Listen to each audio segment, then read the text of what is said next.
በዛሬው ቪዲዮአችን ከመላሰኛና ከነገረ ሰሪ የሚሰውር የመዝሙረ ዳዊት ክፍል የትኛው ነው የሚለውንና እንዲሁም ደግሞ ከ5 እና ከ6 በላይ የሚሆኑ የዚህን የመዝሙረ ዳዊት ክፍል ጥቅሞች ወደ እናንተ እናደርስላችኋለን። እናንተ ይህንን ቪዲዮ ላይክ እያረጋችሁ ቻናሉን ሰብስክራይብ እያረጋችሁ ከኛ ጋር እንድትቆዩ እስከ መጨረሻው እንድታዳምጡ በትህትና ጠይቃለሁ። ነጥቧን ብቻ አንስቶ መሄድ ጸሎቱን ስንጸልይ መዝሙሩን ስንዘምር ስለምን እየዘመርን እንደሆነ ስለማናውቅ ጸሎታችን ተሰሚ እንዳይሆን ስለሚያደርገው ይሄ መዝሙር ለምላሰኛ ያገለግላል ካል ምኑ ላይ ነው ምን የሚለው ቃል ነው ለምላሰኛ የሚያገለግለው ከመዝሙሩ ውስጥ ማንኛው ስንኝ ነው የሚያገለግለው እስከሚለው ድረስ ወርደን ስለምናስረዳ ይህንን ተረድታችሁና አስባችሁ እስከ መጨረሻው እንድትከታተሉ እያንዳንዷን ፓርት እያንዳንዷን ክፍል እንድታዩ ብዬ ጠይቃችኋለሁ። ምክንያቱም ለእናንተው ነው ለኔ አይደለም። እኔ እንደምታዩኝ የተለያየ ቦታ እየተሯሯጥኩኝ ስቱዲዮ ነገር ስላልተከራየሁ ወይም ስለሌለኝ ዝም ብዬ ባገኘሁበት አማራጭ ባገኘሁበት አጋጣሚ ሁሉ ነው ይሄንን ቪዲዮ እየሰራሁ ወደ እናንተ እያደረስኩ ያለሁትና እባካችሁ ቪዲዮውን ላይክ ቻናሉን ሰብስክራይብ እያረጋችሁ እስከ መጨረሻው ድረስ ተከታተሉ። እኔ ለእናንተም ጥቅም ነው ለኔም ደግሞ ቃሉን በመመስከሬ እግዚአብሔር የሚያረግልኝ የሚጠቅመኝ ጥቅም ስላለ ለሁላችንም ጥቅም በትክክል እንድትከታተሉ ጠይቃችኋለሁ። ዛሬ የምናየው የመዝሙረ ዳዊት ክፍል መዝሙር 10 ነው። መዝሙር 10 ምን ብሎ ነው የሚጀምረው? በእግዚአብሔር ተወከልኩ እፎት ብልዋ ለነፍሴ ነው የሚለው። በእግዚአብሔር ታምኛለሁና ነፍሴን ምን አድርጊ ትሏታላችሁ ብሎ ነው የሚጀምረው። ይሄ የአንድ ምርጥ ክርስቲያን ወይም ደግሞ የአንድ ምርጥ አማኝ መልስ ነው። ሰው በጦርነት ጊዜ እየመጣ እንዲህ ሊደረግ ነው ይሄን የሚበላ ሳታዘጋጅ ይሄን የሚጠጣ ሳታዘጋጅ ይሄን ሳታደርግ ይሄን ሳታረግ ይሄን ሳትሆን ሲል በእግዚአብሔር ታምኛለሁና ነፍሴ ምን አድርጉ ትሏታላችሁ? እንዲህ ልኮን ነው እንዲህ ሊመጣ ነው እንዲህ ሊደረግ ነው እንዲህ ተጨነቃ ጭንቀት ሊያመጣ ነው እንዲህ አይነት ዘመን ሊመጣብን ነው ሲባል በእግዚአብሔር ተወከልኩ እፎት ብልጓነ ነፍሴ በእግዚአብሔር ታምኛለሁና ነፍሴን ምን አድርጊ ትሏታላችሁ? አንድ ጽኑ ክርስቲያን ሊናገረው የሚችለው የመዝሙረ ዳዊት ክፍል ነው። ይሄ አንድ ጽኑ ክርስቲያን የሆነ በእምነቱ ጀግና የሆነ ክርስቲያን ሊለው የሚችለው የመዝሙረ ዳዊት ክፍል መዝሙር 10 እና ነፍሴን ምን አድርጊ ትሏታላችሁ የሚለው ቅዱስ ዳዊት ሁለት ሰዎችን ነው፣ ሲሞንንና ኢያሱ የሚባሉ ሰዎችን ነው። ኢያሱና ሲሞን በጣም ነገረ ሰሪ ናቸው። ሽማግሌ እንደመሆን ይቃጣቸዋል። ካንዱ የተቀበሉትን ላንዱ ወስደው ያደርሳሉ፣ ከዛኛው የተቀበሉትን ላንዱ ወስደው ያደርሳሉ። ልክ በሁለት ቢላ የሚበላ ሰው እንደማለት ናቸው። ሳኦል ዳዊትን ያሳድደዋል፣ ዳዊት በሳኦል ይሰደዳል። በነበረበት ጊዜ ሳኦል ንጉስ ነው። ስለዚህ ሳኦል ንጉስ ስለሆነ የሆነ ሹመት ቢሰጠን ብለው የሳኦልን የስልጣን ሰጭነት በመውደድ ስልጣን ይሰጠናል ብለው በማሰብ ለሳኦል ምላስ እየወሰዱ ከዳዊት ያለበትን ቦታ ዳዊት ያለበትን ሁኔታ እያነሱ እያዩ እያጣሩ ወስደው ለማን ይናገራሉ? ለሳኦል ይናገራሉ። ሳኦል ደግሞ የነሱ ምላስ ሰምቶ የሚለውን የሚናገረውን ይቀበሉና ያደምጡና መልሰው እንደገና ዳዊት በዋልክበት እንዳትውል ባደርክበት እንዳታድር ተጠንቀቅ። ዛሬ በዱር ከዋልክ ማታ በሸለቆ እደር፣ ማታ በሸለቆ ካደርክ ጧት ቀን በዱር እደር። የምትሸሸግበት ጫካ የምትሰጥምበት ባህር ፈልግ ብለው ሳኦል እንደዛተበት መተው ለዳዊት ይነግሩታል። ዳዊት ደግሞ ይሄንን ሲሰማ የሚናገረውን ደግሞ ይወስዱና በእንዲህ ያለ ቦታ ተደብቆልሃል እያሉ ምላስ ከወዲያ ከወዲህ የሚያሻሽሉ የሚያሯሩጡ የሚያጣብሱ ሰዎች ናቸው እነዚህ ኢያሱና ሲሞን የሚባሉት ሁለቱ ሰዎች ማለት ነው። ለምንድነው ለዳዊት ሄደው የሚናገሩት? ዳዊት የተቀባ መሆኑን ስለሚያውቁ ዳዊት ወደፊት ስለሚነግስ ስልጣን ይሰጠናል ብለው በማሰብ ለዳዊት ወገንተኝነት ያሳያሉ።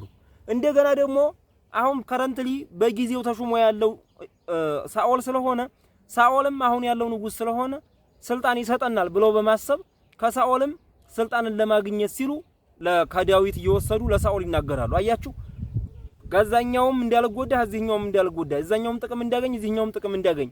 ዛሬ አገሪቱን የጎዷት ሐሳብ የሚያውሸለሽሉ ከዛኛውም ለመወደድ ከዚህኛውም ለመወደድ፣ በዛኛውም ላለመጠላት በዚህኛውም ላለመጠላት፣ በዛኛውም ላለመጎዳት በዚህኛውም ላለመጎዳት ሐሳባቸውን እዛዚህ እያሯሯጡ ሐሳባቸውን የሚያፈራርቁ የሚያወጡ የሚያወርዱ በአንዱ አቋም ላይ የማይጸኑ ሰዎች ናቸው።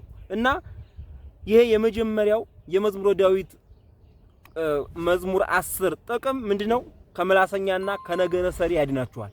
ብትጸልዩት ከነገረኛ ዳዊት ይሄ ነገር አልፎበት ስለሆነ የጸለይ ወይም ዳዊት ይሄ ነገር ደርሶበት ጸልዮት ያለፈበት ስለሆነ እኛም ይሄን ብንጸልይ ነገረ ሰሪ ምላሰኛ ወይም ደግሞ ሽማግሌ መስሎ አስታራቂ መስሎ ለእናንተ ከዛኛው የሰማውን የሚያመጣ ከዚህኛው የሰማውን ደግሞ ከናንተ የሰማውን ደግሞ ለነዛኞቹ ወስዶ የሚያስቀራቅር ነገር የሚያወሳስድ የሚያጣብስ እንዲህ አይነትን ሰው እግዚአብሔር ይገላግላችኋል። ከህይወታችሁ ወደ ህይወታችሁ እንዳይመጣ በህይወታችሁም ካለ ከህይወታችሁ እንዲወጣ ያደርግላችኋል። ስለዚህ በእግዚአብሔር ተወከልኩ እፎት ብልወለ ነፍሴ ብሎ ቅዱስ ዳዊት የሚጸልየው ይሄን ነው እና የመጀመሪያው ይሄ ነው። ሁለተኛ ከአሳዳጆች ለመትረፍ የሚያገለግል የዳዊት መዝሙር ነው። የሚገርማችሁ ነገር ዳዊትን በዚህ አትረፍ፣ በዚህ ሂድ፣ ከዚህ ከዋል፣ ከዚህ እንዳታድር እያሉ ሲሉት ማደሪያ እንደሌለው ወፍ ካንዱ ወደ አንዱ ሄድኩላችሁ፣ ካንዱ ተነስቼ ወደ ሌላኛው ሄድኩላችሁ። አአይል ውስጥ አድባር ከመኦፍ ይላል።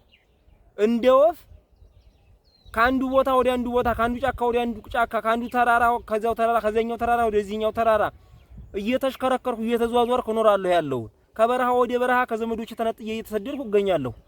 እና ምን አርጊ ነው የምትሏት ነፍሴን እያለ እነዚህን ሁለት ሰዎች ኢያሶና ሲሞንን ይላቸው ነበር ቅዱስ ዳዊት። እና በእንዲህ አይነት ጉዳይ በመላስም ይሁን በምንም ይሁን በፖለቲካ ጉዳይም ይሁን ስደት ሲገጥማችሁ መድኃኔዓለም መሸሸጊያ እንዲሆናችሁ መጀመሪያ ከስደት እንድንተርፍ ያደርጋል።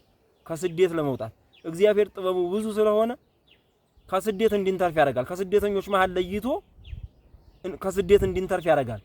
ለምሳሌ ንፍሮ ከተደረገው ነገር ውስጥ ተነጥሎ አንድ ባቄላ የማይበስል ጥሬ ይገኛል። አያችሁ፣ ከንፍሮ ውስጥ ጥሬ ማውጣት የሚችል አምላክ ነው። የሚጸልይን ሰው ከእንዲህ አይነት ከግፍና ከመከራ ከስደት ሊያድነውና ሊታደገው ይቻለዋል በቸርነቱ። ካልሆነ ግን ደግሞ መሸሸጊያ መጠጊያ እንዲታገኙ ቅዱስ ዳዊት በየጫካው በየበረሃው በየዱሩ ከዘመድ ተለይቶ በሚዞርበት ጊዜ መጠጊያው ማን ነበር? እግዚአብሔር። ስለዚህ መጠጊያ እግዚአብሔርን እንዲታገኙ እሱን ይዛችሁ እንድትሰደዱ ያደርጋችኋል ይሄ መዝሙር ማለት ነው። ኃጢአተኛ ንጹህን ሰው ባሳደደው ጊዜ፣ ውሸታም ሰው ጻድቁን ባሳደደው ጊዜ ጻድቁ በእግዚአብሔር ቤት ጥላ ሂዶ ይደበቃል። እግዚአብሔር ውስተ ሰማይ መንበሩ፣ እግዚአብሔር ውስተ ጽርሐ መቅደሱ ይላል። እግዚአብሔር በሰማይ መንበሩ ባለ መቅደስ፣ እግዚአብሔር በምድር ባለ በመቅደሱ ኃጢአተኛ ጻድቅን ባባረረው ባሳደደው ጊዜ ጥላ ከለላ መከታ መሸሸጊያ ጋሻ ይሆነዋል እያለ ይቀጥላል። ሌላኛውና ሶስተኛው ዋነኛው ምክንያት ለሃጣን ከመጣ መቅሰፍት ለመዳን መዝሙር 10 ይጸለያል። ለሃጣን ከመጣ መቅሰፍት፣ ለሃጣን የመጣ መቅሰፍት ምንድነው? እንግዲህ እግዚአብሔር ይላል እዚሁ ላይ ይዘን መሳግር ላይ ለሃጣን ይላል። ይዘን መሳግር ላይ ለሃጣን በኃጢአተኞች ላይ መከራ ይወርድባቸዋል። በኃጢአተኞች ላይ መቅሰፍት ይወርድባቸዋል። እንደነ ሰዶም እንደነ ገሞራ እንደ ኖህ ዘመን ሰዎች እንደነዚህ ሁሉ ፈተና በሰዎች ላይ ምን ይወርድባቸዋል? መቅሰፍት ከእግዚአብሔር ዘንድ ይወርድባቸዋል። እግዚአብሔር በሰማይ መንበሩ አለ። እግዚአብሔር ውስጥ ሰማይ መንበሩ፣ እግዚአብሔር ውስጥ ጽርሐ መቅደሱ፣ እግዚአብሔር በሰማይ ባለ መንበሩ ተቀምጦ በኃጢአተኛና በዲሃ መካከል ሊፈርድ አለውና ኃጢአተኛን ይቀጣ ዘንድ ወይም ተነግሮት የማይመለሰውን በንስሐ መመለስ የማይሻውን የማይወደውን የእግዚአብሔርን ትዕግስት የሚፈታተነውን ኃጢአተኛውን ሰው ይቀጣውና ያጠፋው ዘንድ ከሰማይ ሆኖ መስገርት ወይም መቅሰፍት፣ ፈተና፣ ዕዳ፣ ፍዳ በኃጡ ላይ ይልክበታል። ለኃጣን የመጣ ለጻድቃን ይተርፋል እንደሚባለው ለኃጢአተኞች የመጣ መቅሰፍት፣ ለኃጢአተኞች የመጣ መከራ በጻድቃን ላይ ጉዳት እንዳያደርስ ይሄ ጸሎት ይጠብቃል። ይሄ ጸሎት ይጠብቃል። ለምሳሌ ለኃጢአተኞች ተብሎ የወረደ በረዶ ለጻድቃን፣ ለኃጢአተኞች ተብሎ የወረደ መብረቅ ለጻድቃን፣ ለኃጢአተኞች ተብሎ የወረደ ፈተናና መከራ ለጻድቃን እንዳይተርፍ ለማድረግ ራሳቸው ጻድቃን እውነተኞቹ ይህንን የዳዊትን ጸሎት ይጸልዩታል። ወጻድቅሰ ምን ተገብረ ይላል። ጻድቅሰ ምን ተገብረ ነው። ጻድቅማ ምን አደረገ? ጻድቅ ዳዊት ምን አደረገ? እውነተኛ ሰው ምን አደረገ? የዋህ ምን ይሆናል ይላል። አንድ ጥቅስ ላይ አይታችሁ ከሆነ ምንም አይሆንም። የዋህ ምድራዊ መጎዳትን ወይም ምድራዊ መከራን ከቁጥር ስፍር ማስገባት የለበትም። ምክንያቱም የዋህ ምንም አይሆንም። የዋህ ማለት ቅን እንደ ቅዱስ ዳዊት ልቡናው በእግዚአብሔር የሚመራ በኃጢአተኛ ሆኖ ሳለ በኃጢአት በወደቀ ጊዜ እየለመነ እግዚአብሔርን እያለቀሰ በጸሎት የሚለምን ሰው እሱ ምን ይሆናል? ምንም አይሆንም። ልቡ ተነሳስቶበት ደረቱን ነፍቶ ሰውነቱን አዘጋጅቶ ኃጢአት እየሰራ ለንስሐ የማይበቃ ሰው ነው እንጂ መስገርት የሚወርድበት ጻድቅማ ምን ይሆናል? ጻድቅስ ምን ተገብረ እያለ ይቀጥላል ቅዱስ ዳዊት። ስለዚህ ጻድቁን የኃጢአተኛው መቅሰፍት እንዲያጠፋው ይሄ መዝሙር ይከልላል። ሌላኛው እና አራተኛው ምንድነው? እውነተኛ ሆኖ ለተገፋ ሰው የሚያገለግል ነው የዚህ መዝሙር ክፍል። እስመ ጻድቅ እግዚአብሔር ወጽድቅ አፍቀረ ይላል እዚሁ መዝሙር ውስጥ። እስመ ጻድቅ እግዚአብሔር ወጽድቅ አፍቀረ። እግዚአብሔር ምንድነው አለ? ጻድቅ ነው፣ ጽድቅንም ይወዳል።